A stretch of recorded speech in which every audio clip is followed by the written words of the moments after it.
Hey, there's a thing here, transcript thing. You can just keep it there, sir. Have a seat. Okay. Put the microphone close to you, please. Thank you. Good morning. Morning. Would you state your name for the record, please? My name's Isaac Baruch. ISAAC BARUCH. Mr. Baruch, where do you currently live? I live in Los Angeles. Do you know the plaintiff in this case, Johnny Depp? Yes. How do you know Mr. Depp? I know him since teenagers. We met in Florida. And could you tell the jury a little bit about your experience meeting Mr. Depp when you were teenagers in Florida?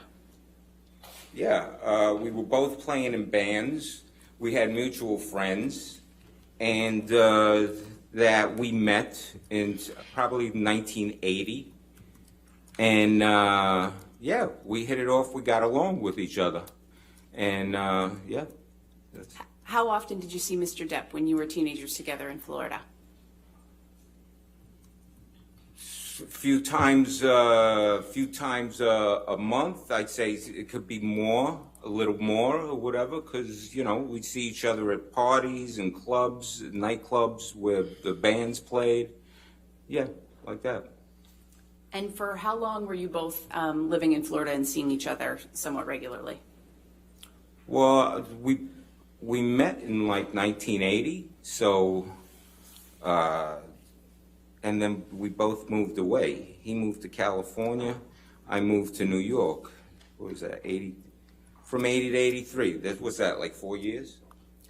What were your impressions of Mr. Depp while you were both living in Florida at the same time? Oh, he's a sweet kid. A sweet guy. Sir, wait, there's an objection. Oh. Thank you. What his impressions were back then? Or what's the relevance? Just establishing the background and the relationship, Your Honor. I'll sustain the objection. Next question, please. All right. Mr. Baruch, did there come a time when Mr. Depp moved away from Florida? Yeah, yeah. And where did he move to, if you know? Like I said before, he moved to California. At some point in time, did you also move to California? Yeah. And did you reconnect with Mr. Depp when you got there? Yeah. Around what time was that? Sometime during the first year, and then afterwards, after the first year, more and stuff. Yeah. About what year would you say that was? Oh, I moved to California in September of '85. And did you know if Mr. Depp was working when you arrived in California in 1985? Well, I knew he was pursuing acting at that time. Yeah, he's looking for work because he's pursuing acting.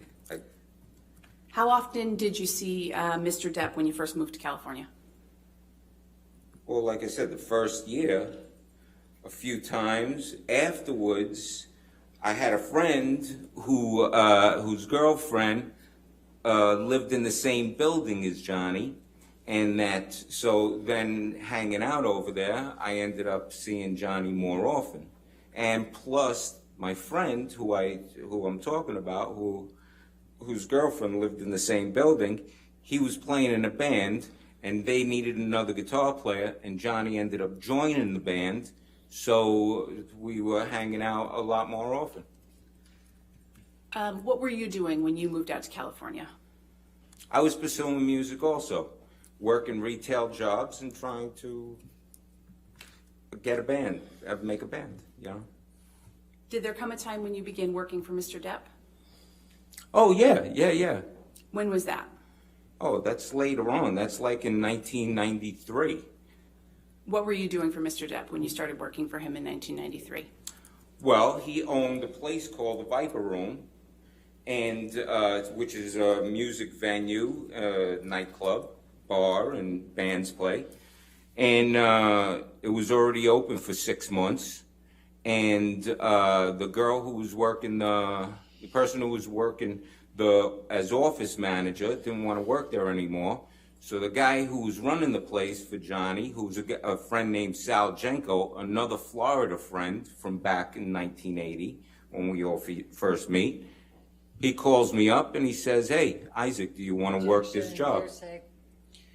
I don't think it's offered for the I don't truth think of the it's relevant matter. either. I mean, can we That's get- fine. I'll overrule the objection. Go ahead. At some point in time, did you stop working at the Viper Room for Mr. Depp? Oh, yeah. When was that? Well, I worked from 93 to 98. In 98, I moved away. Did you return to LA again at some point? Yes, I did. When was that? I moved back December of 2002. What did you do for work when you returned to LA? Well, for 2 weeks, I worked at an art gallery, and then I went back to the Viper Room on New Year's Eve. How long were you working at the Viper Room at that point in time? It was another year, and then the place changed hands. Were you working on anything else while you were working at the Viper Room in that time frame? Yeah, I was sidewise. I was teaching myself art. And what steps were you taking to teach yourself art at that time? Books, learning how to draw and paint, and taking community college classes. At some point in time, did you begin pursuing art on a full-time scale? Yeah. How did that come about? Well, I was working at the Viper Room, taking classes, and then at one point, the club changed hands completely after a year, 2004. And I was given a choice of either keep working for these new owners, or Johnny, out of his pocket, was going to give a severance pay to whoever didn't want to work there anymore. So I took the severance pay, and then it helped me continue on to finish community classes, private classes, and then be able to transfer to Cal State University. And did you get a degree from Cal State University? Yes, I did. What degree was that? BFA, What year? 2010. After you received your BFA, did you continue to pursue art full-time? Yeah, Did Mr. Depp ever express an interest in your art? yeah. When was the first time that happened? Well, first time you saw a painting in 2008, and then the next time was 2012. I had made a painting and sent it to my best friend, in an email, and he forwarded it to Johnny, and Johnny emailed back saying, hey, when Isaac wants to sell that, whenever he wants to sell that, to go ahead and get in touch with me because I want to buy it. Did Mr. Depp ever buy that painting? No. Why not? Because when I brought over paintings, I had moved back to California, and I brought over a bunch of paintings for him to look at and see if he wants any, to buy any. And he looked at me and says, I got an idea. How about I be your patron, and we put together an art show, make a body of work, and then I'll throw a party and invite people, and I'll sell the stuff for you, and you could keep all the money. So he didn't buy any paintings there. Instead, he offered me a complete patronship. So what did you understand he meant by becoming your patron? Well, he was going to financially make it possible for me to just paint every day and put together a body of work, so that way then it could be sold. How did he plan to do that? Objection to what he planned on doing. What did you understand he planned to do to, Well, I to make that possible for you? I could tell you that what it included was that the next day I ended up moving into I moved into a art studio penthouse at the Eastern Columbia building. It was, listen, I got a place for you to go ahead and live and work and put this body of art together, and I'll take care of you. You don't have to worry about anything. And what was the place where you were going to live that Mr. Depp offered you? The Eastern Columbia building. Did you take him up on that offer to live at the Eastern Columbia building? Yeah, of course. And how did that make you feel? I started crying. One day One day you're in your mother's garage selling paintings for $100, $200, $300 on eBay. Next thing you know, it's an art show, and like you don't have to worry about diddly squat. Of course. I was flipping out. When did you move into the Eastern Columbia building? The next day after we met and we talked. The next day, I get a phone call from a guy named Kevin Murphy who is working for Johnny, and I go to, and he says, hey, meet me at this address. And I go and I meet him, and here I am in front of this building. This is a beautiful building. This is like, it's whatever, 13 floors, but it's like from the 1930s, some Art Deco, beautiful building. And I'm looking, I'll go, all right, this is unreal. What, there's going to be, all right, it's going to be one of these apartments or whatever, one of these places here. I go in with Kevin Murphy. He takes me all the way up to the roof. We go into penthouse 2, and I walk in and I'm like crying, going, it's beautiful. This is like a mansion situation to me. Mr. Baruch, how long did you end up living at the Eastern Columbia building? 3 years and 7 months. Your Honor, I'd like to show the witness Plaintiff's Exhibit 116. All right, 116.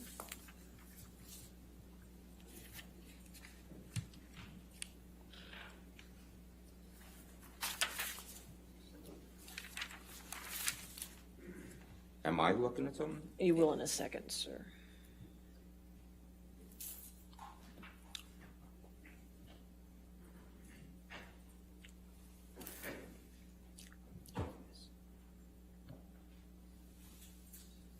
It's not on the screen. Mr. Baruch, do you recognize the document that you're looking at that's been marked as Plaintiff's Exhibit 116? Yeah. What is it?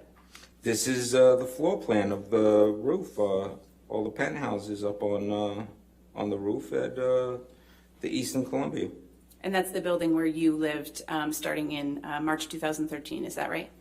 I moved in the first week of March 2013. Yeah. Your Honor, at this time, I'd like to move into evidence, Plaintiff's Exhibit 116, please. No objection, Your Honor. All right, 116 in evidence. You can publish to the jury.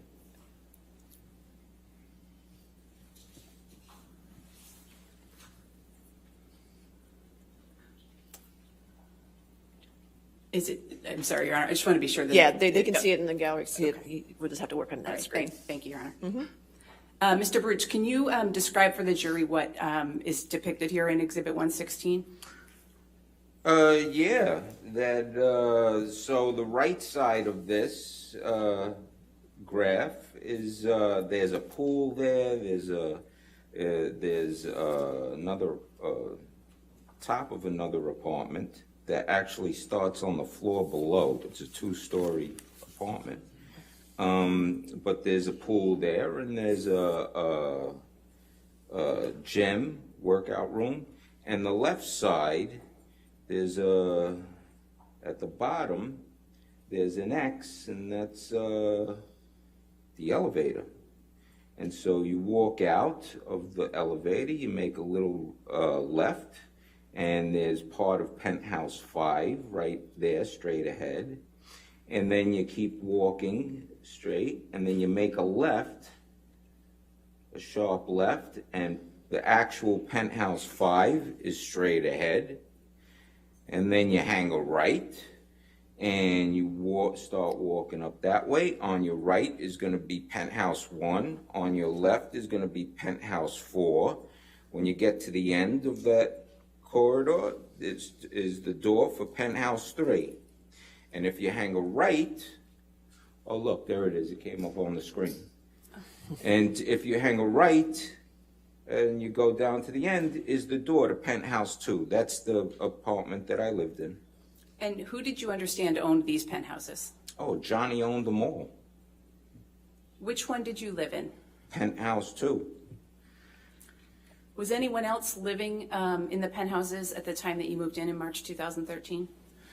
No, I was the first one to move in. I moved in the first week of March, And then a couple of weeks later, 2-3 weeks later, then Johnny and Amber moved in.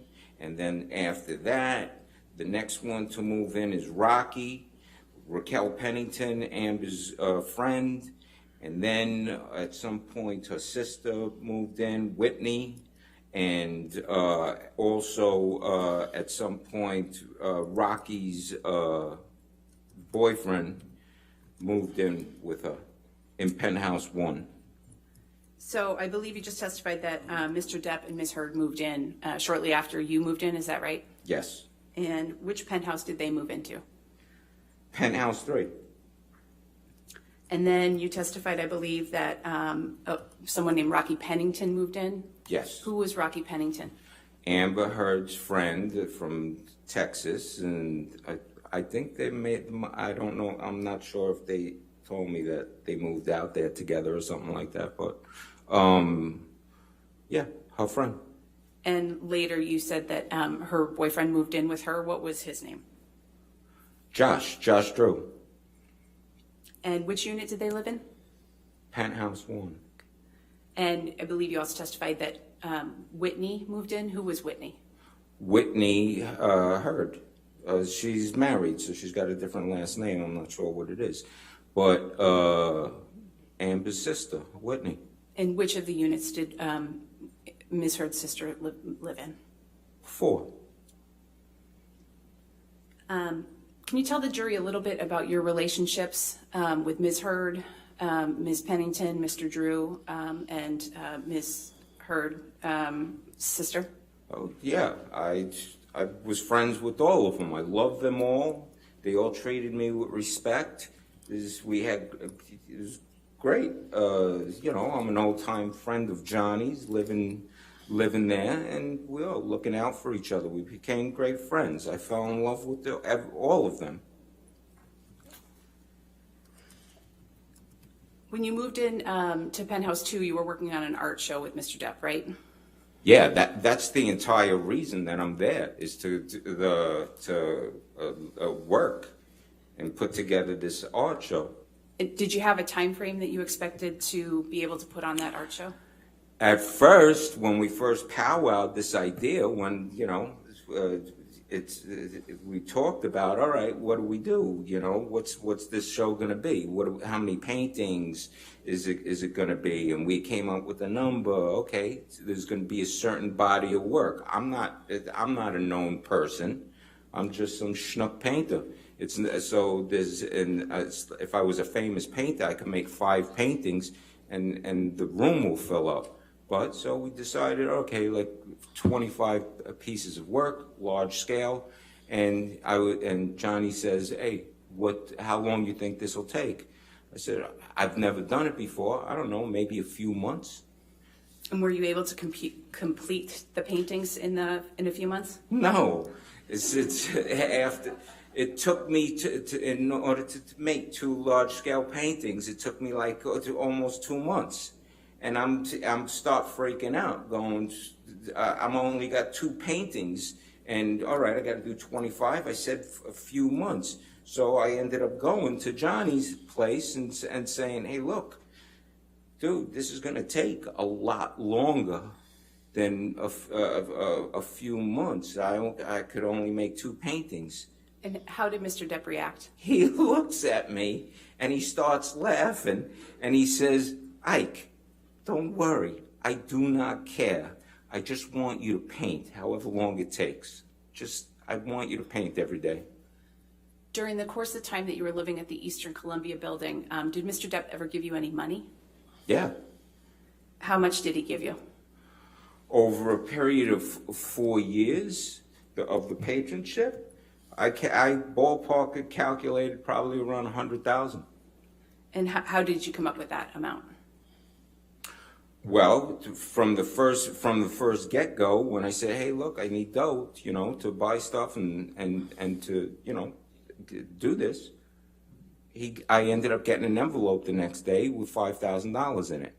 And then I budgeted it and stretched it out, and, you know, and so every few months I'd get an envelope. It could have that I didn't know if it was going to be the same amount, but it ended up being the same amount, which was wow. So basically around $5,000 every few months. So in a year, it's 20 grand. But then also there was a period, maybe a year or two, might have been that it was 5 times I had to ask for dough, or it was 4. And then on top of it, so right there, that's could be 80 grand or 90 grand. And then on top of that, I ended up getting a herniated disc.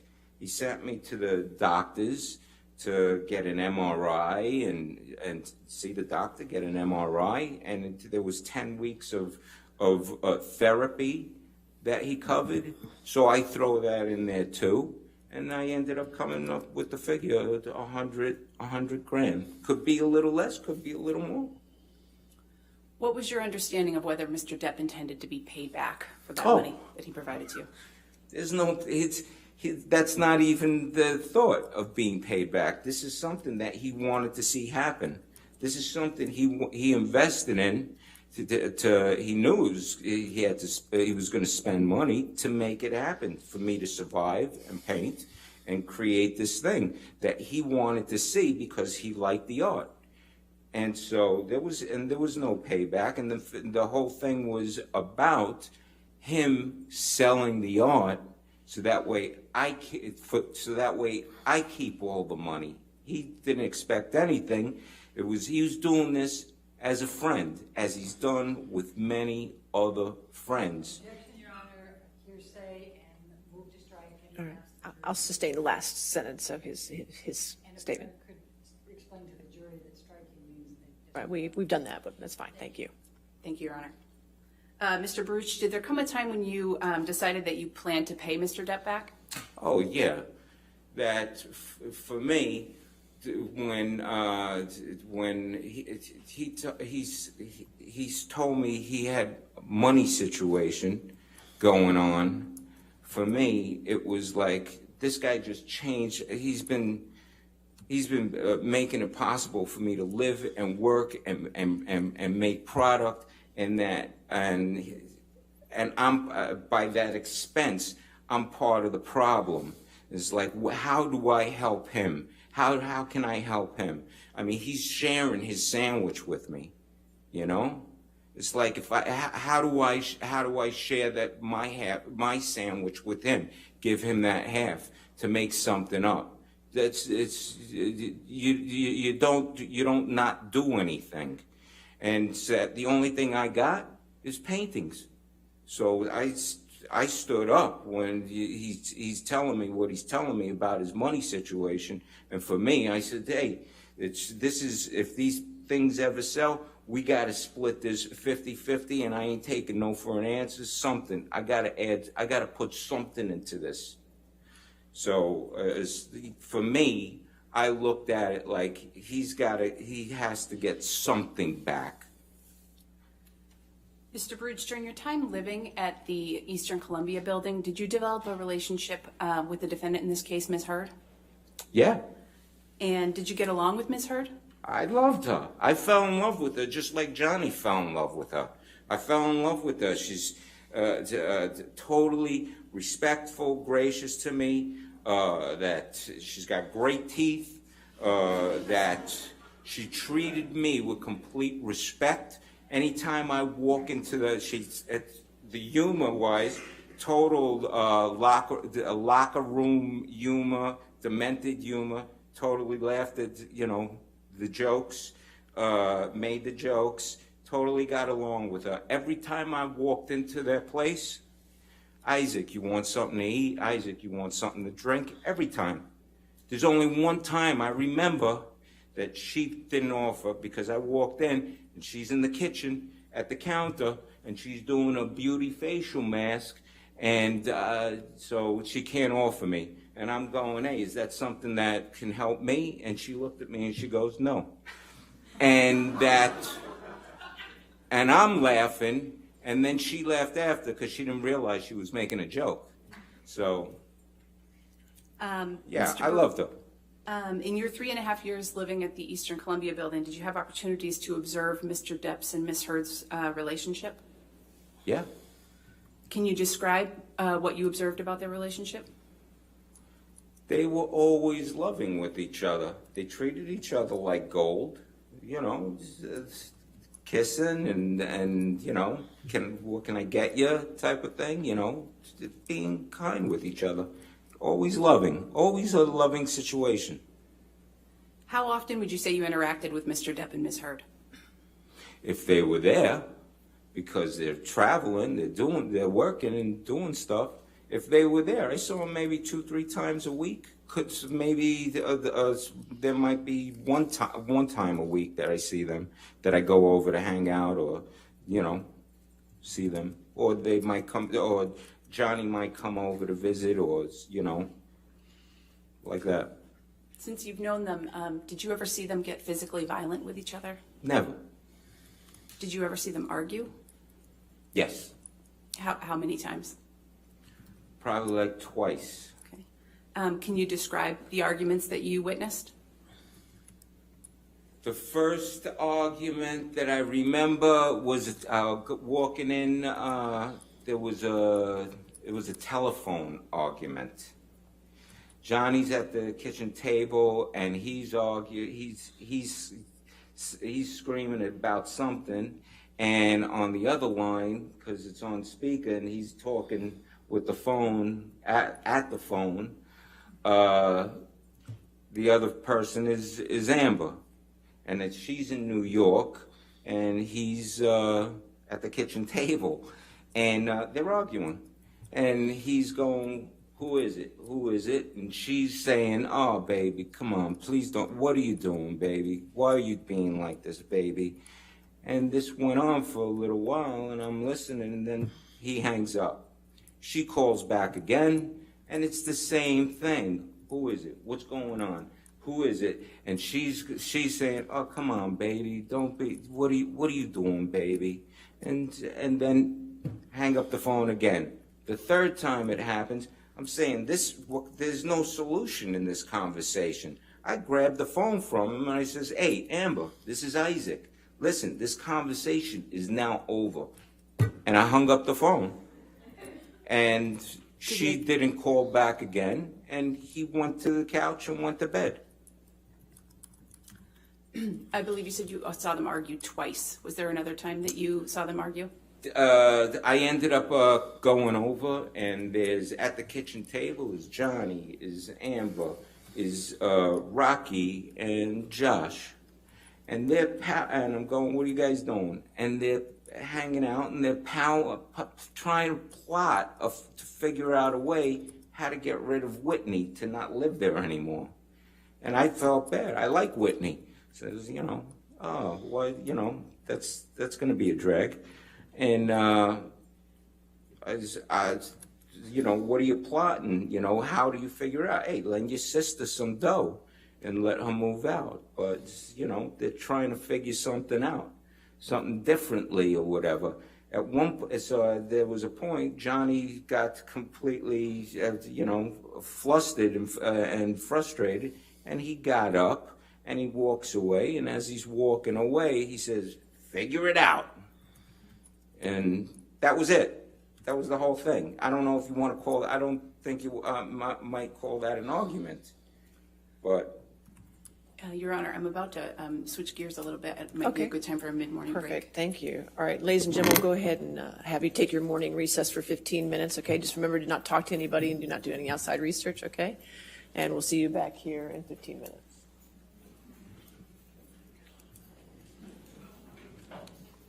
Do I You stand? can stay right here. That's fine. You don't have to stand.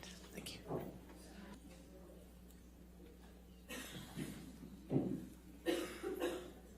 All right.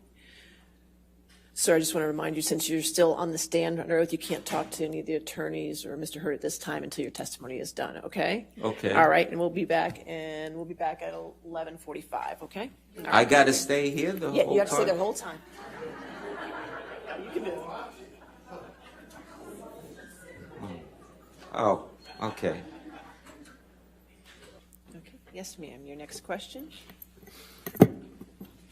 Mr. Baruch, were We're you back. Yeah.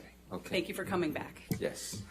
Were you still living in penthouse 2 of the Eastern Columbia building on May 21st, 2016? Yes. Do you recall what you were doing that evening? Yes.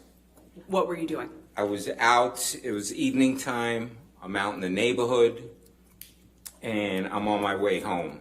I get a phone call from my friend who wants to know if I want to go out and eat. I said I just ate, but I'm 5 minutes away from the Eastern Columbia building home, and go across the street, get something to eat, and bring it up for takeout, and we'll go upstairs to my joint and we'll eat. And yeah. Did you meet your friend back at the Eastern Columbia building? Yeah. Around what time was that? 9:30. What happened after you met your friend? We went upstairs. Can we pull up Plaintiff's Exhibit 116 again, please?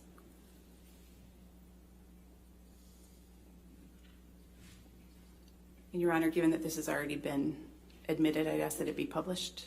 All right, that's fine. You can publish it. You just can't see it. It's not on this. Okay, you still have it? Mr. Baruch, is it on the screen in front of you? Yeah. Okay, great. Yes. Mr. Baruch, I'm going to ask you a couple of questions about what happened after you went upstairs that evening. And it may be helpful for you. There are controls on that screen that you can use to sort of mark the exhibit to show the jury the spots that you're talking about and identifying. So if you just touch it, it'll make a mark, so you don't have to touch the top. That's fine. Do I touch No. something on menu here? Nope, you don't. Nope, just wait, and you can Oh. touch it whenever she needs you to mark it. Just wherever I touch it, it's going to make a mark. It will. Okay. Thank you. Mr. Baruch, when you got upstairs that evening with your friend around 9:30, Yeah. what did you see? We got out of the elevator, and just like in the graph, you make a left and then you turn the corner. When we walked out, I noticed on the floor there's shards of glass. There's pieces of glass, and so I was just looking, going, oh, something busted. Could be one of the sconces or something like that, and kept walking. Can you mark on the exhibit where you saw the broken glass that evening? Yeah. Boom. Right there. Right where you could go left or you could go right. And if you wanted to go to the pool area, there's an exit that way. So you could either go right or you go left. You go left, you're in the apartment, going in the hallway through the apartment, or you go right there in that spot. And did you continue on to your penthouse after you saw the broken glass? Oh, yeah. So we walk around, and then we make the turn. We hang the right past penthouse 5, and we stop right in front of, right here. Why did you stop right there? Oh, stopped in front of here, penthouse 1, which is it's more right there, because there's this puddle of wine, huge puddle of wine on the floor that's in front of the door, and there's the splashed wine that's dripping down the wall. And so we stopped, and I'm looking at it and going, look at this. Someone must have got hammered. These guys probably had a party. And at that point, right then, as soon as I said that, the door opens up. And it's Josh Drew, who pokes his head out the door, only enough for his head to come out. And he's pretty bug-eyed and looks distraught. And I look at him and I go, what's up with the spilt wine? And I'm figuring I'd get an explanation or whatever. And he looked at me and just said, rough day, had a rough day. And at that point, I got concerned and said to him, because I'm friends with him, I got concerned. I said, hey, you okay? You want me to help you with something? Do you need help? He said, no, it's okay. We got it. And I said, okay. And me and my buddy took off and went into my place. And what did you do after that? My buddy ate. I believe he had pizza. from across the street, and we talked. We yapped for a while, and could be I could yap, so it could it could take. We were there probably an hour and change or something like that, and then we're done. So I walked him out and walked down. Went to the elevator, walked out, went to the elevator. We went downstairs. I walked him out the door, finished the conversation that we were having, and I said, "All right, see ya." And then I went back in. I went upstairs and I went to bed. Around what time was that you went back into the Eastern Columbia building? You know something? It's if we got there at like around 9:30, and we're talking. I don't know, an hour, an hour and a half, 2 hours. Somewhere around 11 o'clock, I would think. We can go ahead and take Exhibit 116 down.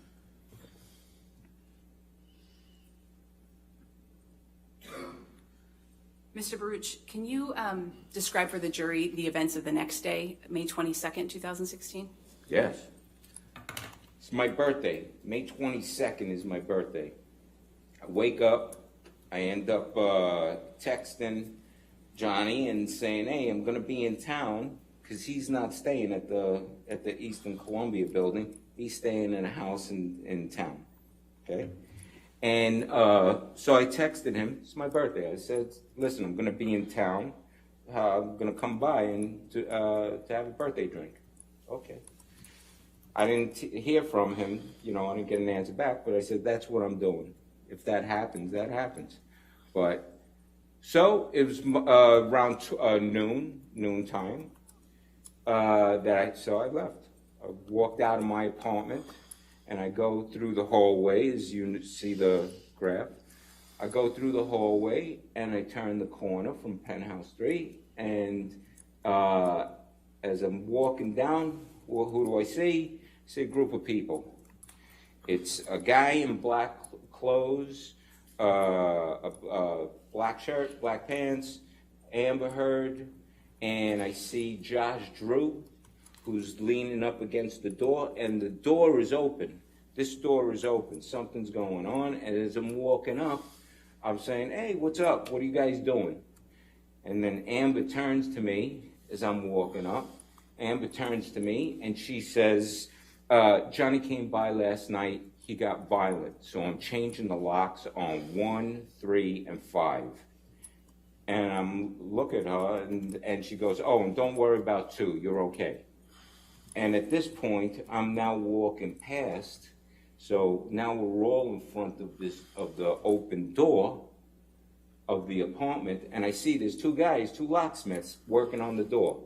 So now I'm standing on one side, and you have Josh Drew on one side of the door. You got the 2 locksmiths with the door open, working on it. The sun's coming through the door. Sunlight from windows, and then Amber is in front of me, and there's the security guy, and that we're 2 feet away from each other, talking, and she introduces me as she's finishing saying, "Oh, don't worry about your apartment."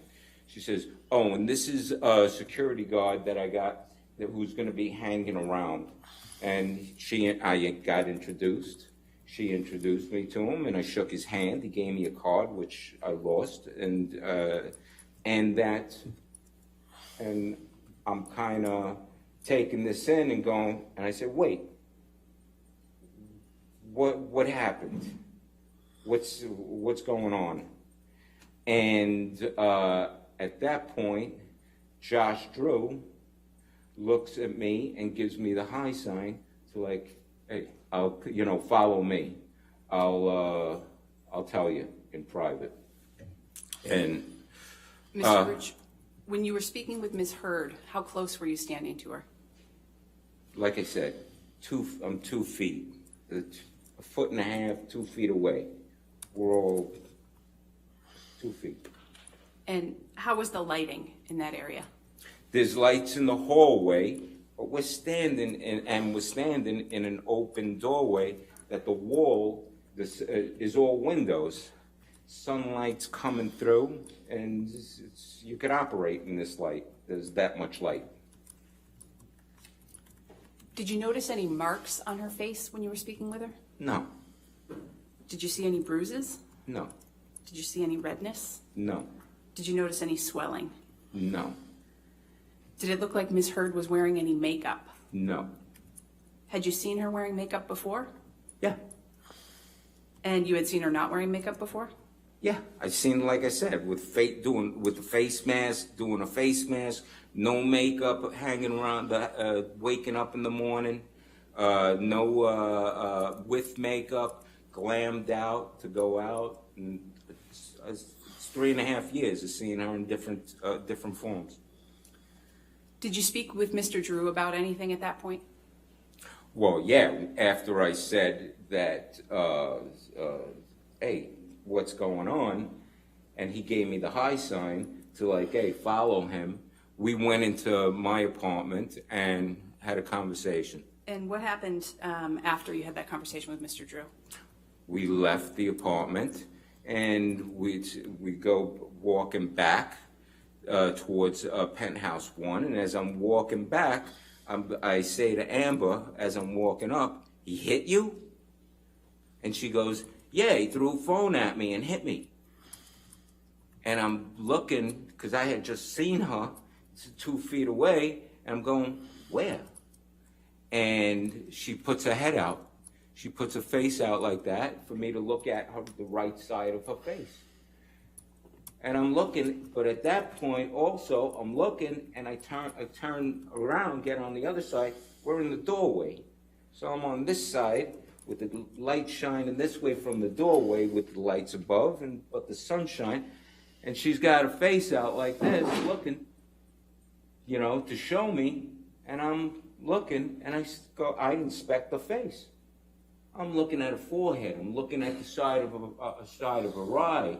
I'm looking at her cheek. I'm looking at her chin. I'm looking at the other side of the face. I'm looking at the whole thing. And I don't see anything.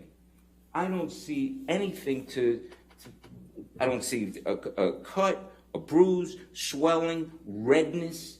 It's just Amber's face that she's going like this and showing me.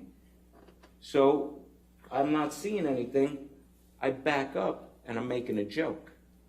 I make a joke going, well, I don't see anything, but maybe all the beauty from one side of your face to the other side of the face is outshining everything, so I can't see anything. And she's laughed and she's, smiled. And I just looked at everybody and said, hey, it sounds nuts. And I went and I said, I gotta go. And I gave her a hug and kissed her on that side of the face. And then I left. Said goodbye. What was her reaction when you kissed her on that side of the face? Nothing. Did she flinch? No. Did you learn at some point in time that Ms. Heard had filed for divorce from Mr. Depp? Say that again? Did you learn at some point in time that Ms. Heard had filed for divorce from Mr. Depp? Yeah. How did you learn that? I learned it from the internet. After the weekend, around probably Monday, either Sunday or Monday, I'm on the internet and I end up seeing a picture of, it was the Friday of that week, the past week, and there's a picture of Amber wearing a black morning dress and with this brown mark on her cheek, and that she's been to a divorce. She went to go file for divorce. That's how I found out. Were you surprised when you saw that? Surprised is not the word. It's like, what the hell is this? What's going on? At any point when you had seen her during that prior week, had she told you that she intended to file for divorce? Objection, leading.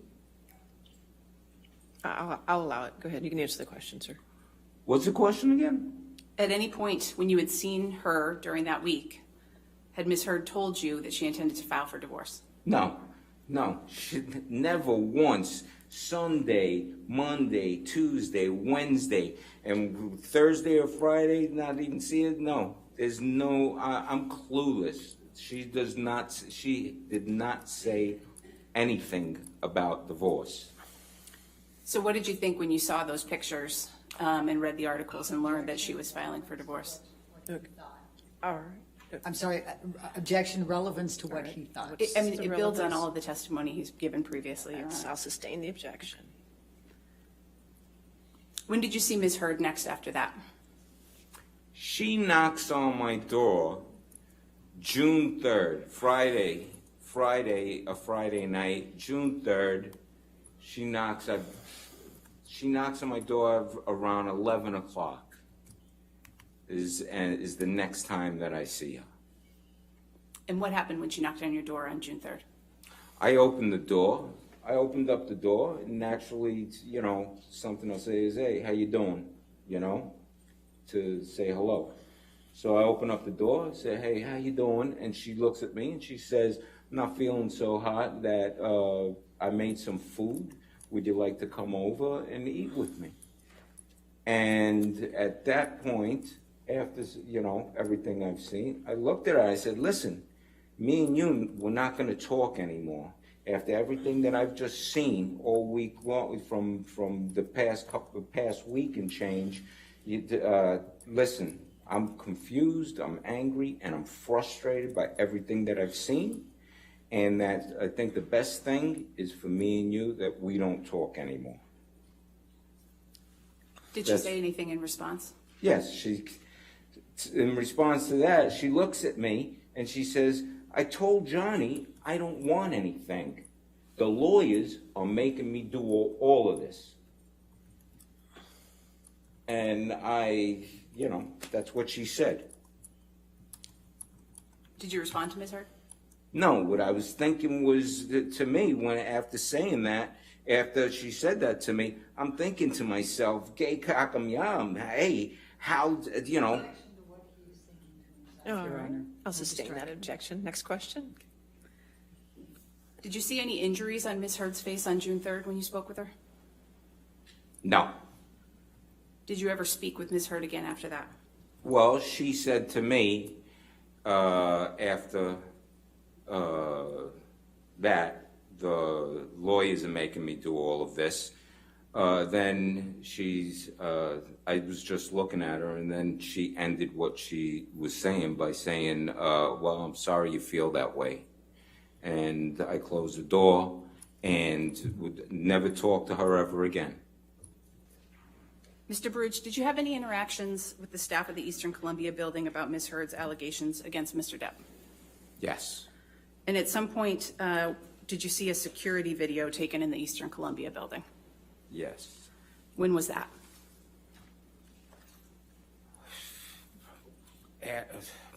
Sometime in June, maybe 2 weeks in or something like that. It's 2-3 weeks in.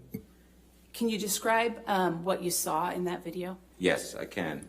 It was a video of Amber and Whitney waiting at the elevator, a mezzanine level, coming from the garage, obviously, and waiting for the elevator. And Whitney does this to Amber. Pow! And hits her, like faking hitting her in the face. Going, pow!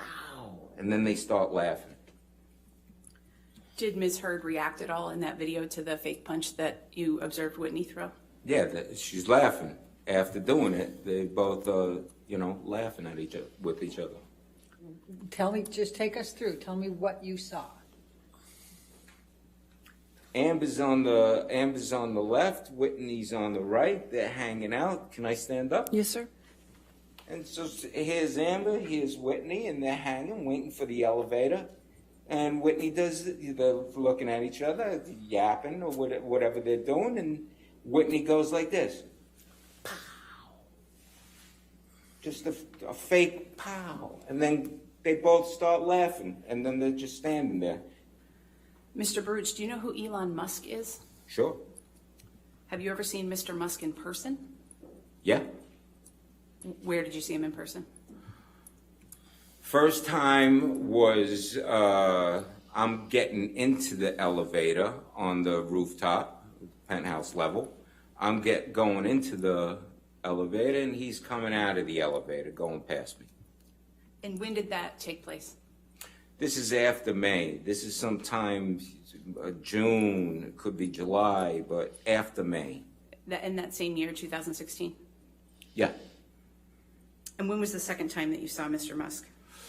One morning waking up and going and opening up the shades to the bedroom, and it's on the second floor, and it overlooks the balconies, our adjoining balconies, because my balcony joins with John and Amber's balcony, and that opening up the shades, I see Elon Musk going through the balcony door on their side to then walk down a common corridor that then at the end leads to a door that you walk out to the rest of the rooftop. And you go to the pool, you go to the gym and stuff. So I'm looking out, and the view out the window is of both of our balconies. So that's where I saw him. And when was that? Oh, sometimes it's either June, July, but it's after May. Mr. Baruch, are you appreciative of everything that Mr. Depp has done for you? Objection, Your Honor, leading and relevant. All right, I'll sustain as to leading. All right. Mr. Baruch, how do you feel about what Mr. Depp has done for you? Objection. Well, you know what? No, I'll go ahead. Okay, go ahead. I think that's withdrawn. Go ahead. You can answer the question. Oh. Could just answer the question, sir. And the question is, How do you feel about everything that Mr. Depp has done for you? oh, come on, it's unreal. It's, you think too much about it, you're gonna cry. That I appreciate everything that he's done for me.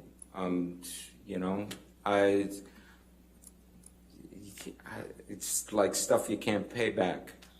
Would you lie for him under oath? Oh, no. Leading. All right, I'll sustain the objection. Next question. Have you given truthful testimony today, sir? Objection, Your Honor, leading. It's still leading. I'll sustain the objection. That's all I have. Okay, thank you. All right. Cross-examination. Now, you have known, you've already testified, you've known him for 42 years. Yeah.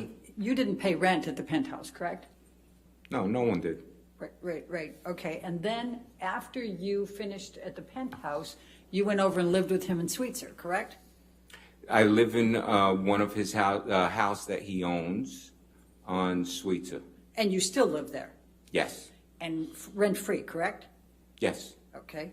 And has, other than the 100,000, you never paid that back, right? The 100,000 that he's given you? No, that's a thing that's a thing for me how I look at it and stuff. At some point, I would love to pay back that money, but that's not something that is expected.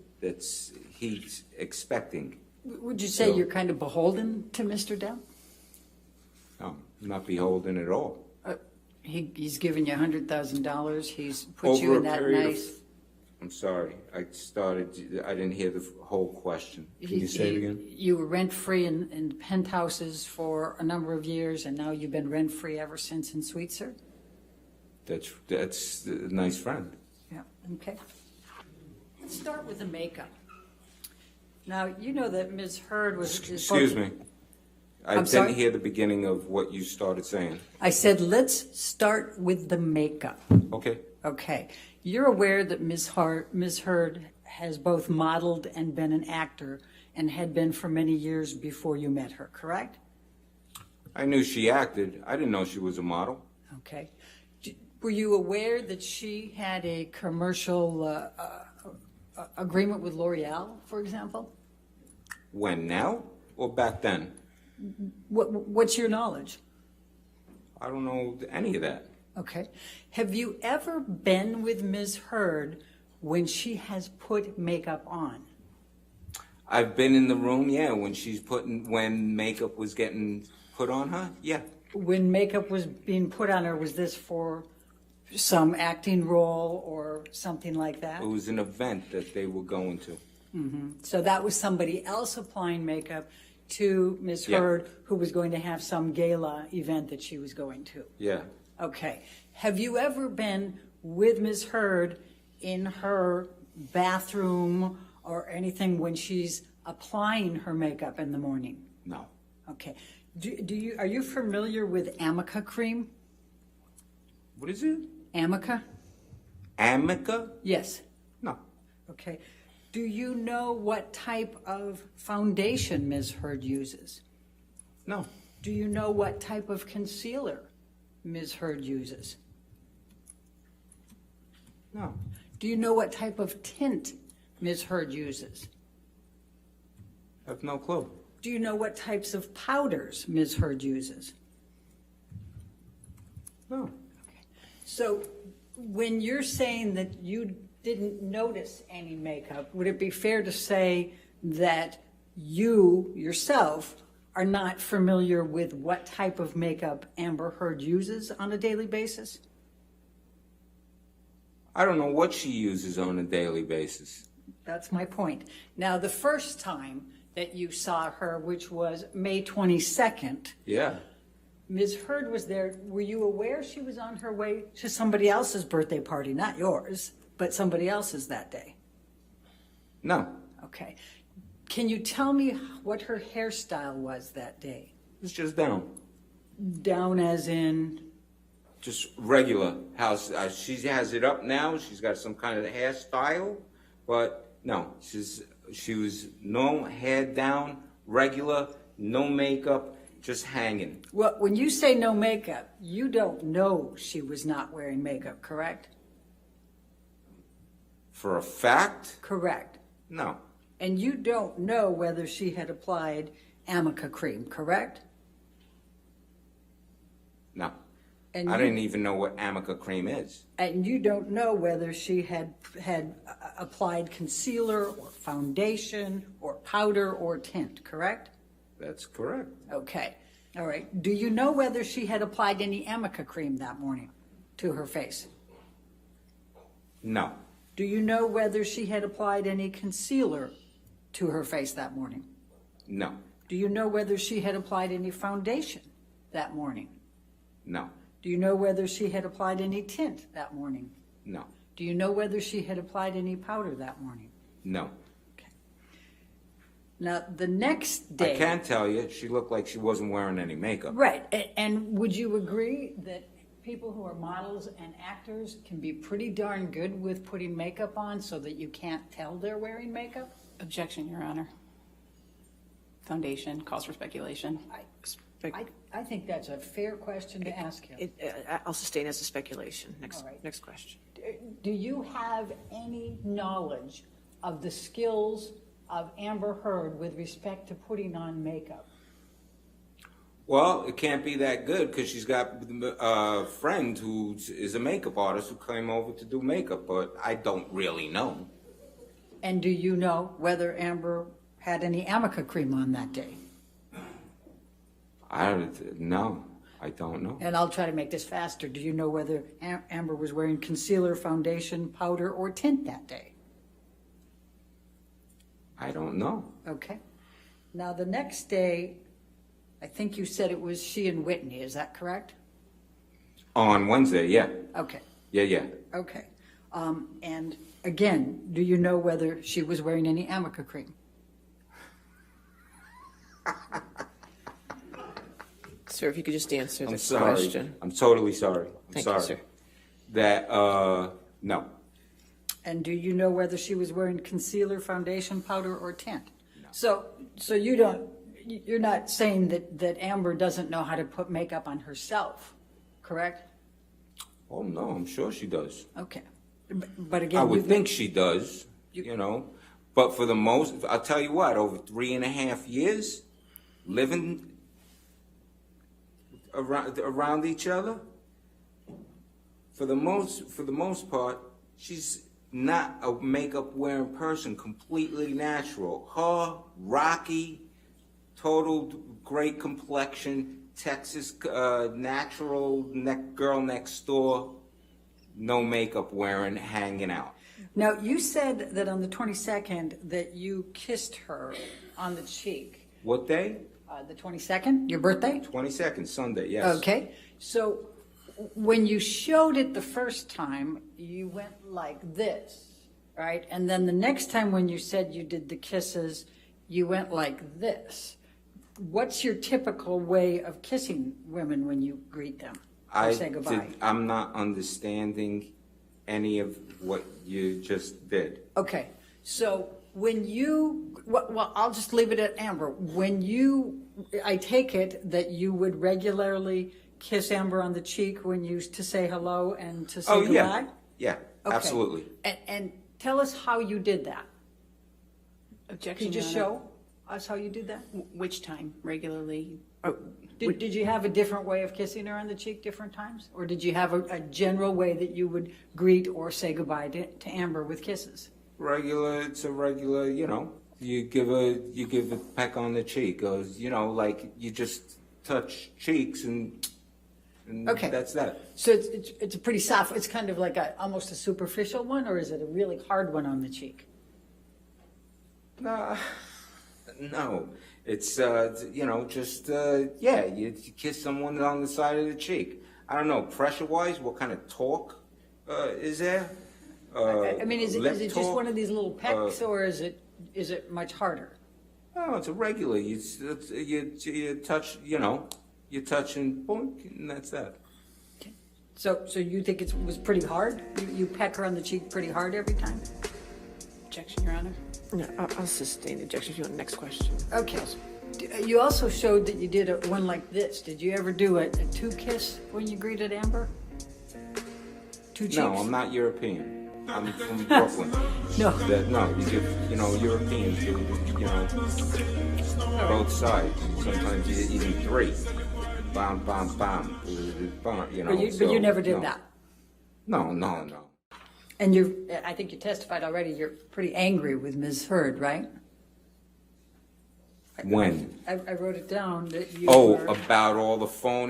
about the phony pictures that were taken and put in tabloids, and about the fake narrative, and about and the way she's trying to got a fraudulent DV claim to extort and blackmail a man. That kind of got me Pretty angry with it. frustrated, confused, angry, upset. Yes, which is why I said the best thing for us to do is not to talk to each other. Okay. And, Yes. And was it fair to say you're still angry with her? Oh, you know something? It's 6 years. But It's we just heard you 6 give your years. version. Am I angry anymore? I'm not, what I am is tired, and I want this all to end. Her to go heal, him to go heal. So many people have been affected by this malicious lie that she started and she created, and it's gone out the door and around the world. And so I can't even paint anymore. I've stopped painting for the last who knows how many years, and that's affected by stuff. I'm not angry at anybody. I want the best for her to take her responsibility, heal, and move on. And for Johnny, his family has been completely wrecked by all of this stuff, and it's not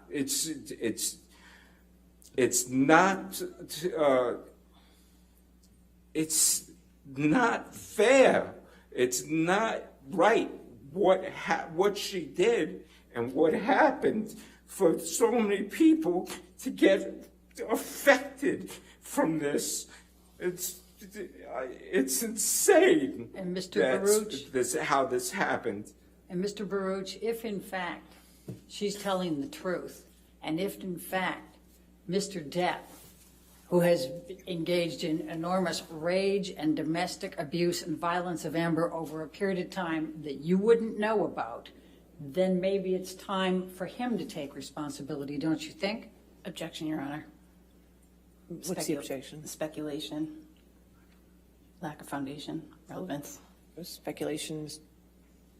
He just went off on this rant and rave about assuming that she's. You asked questions. I didn't ask a question that launched that. I'm going to sustain the objection. Okay, All right, next you don't. question. I'll ask this, Okay. Mr. Burge. You don't know whether Mr. Depp has committed domestic violence of Amber Heard, do you?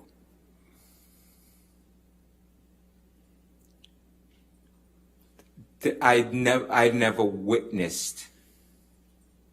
I never saw or witnessed whatever type of claim that is being said, ever. I've Okay. never seen him be violent since teenagers from first I meeting. didn't ask you that. I said you don't know whether he has committed domestic violence or abuse on Amber Heard. Isn't that correct? That's correct. I did Okay. not witness any physical violence. But you have seen Mr. Depp use drugs as well as drink and be drunk, correct? Oh yeah, Okay. Now, I've how, partaken. Someone who leaves, but you might not say.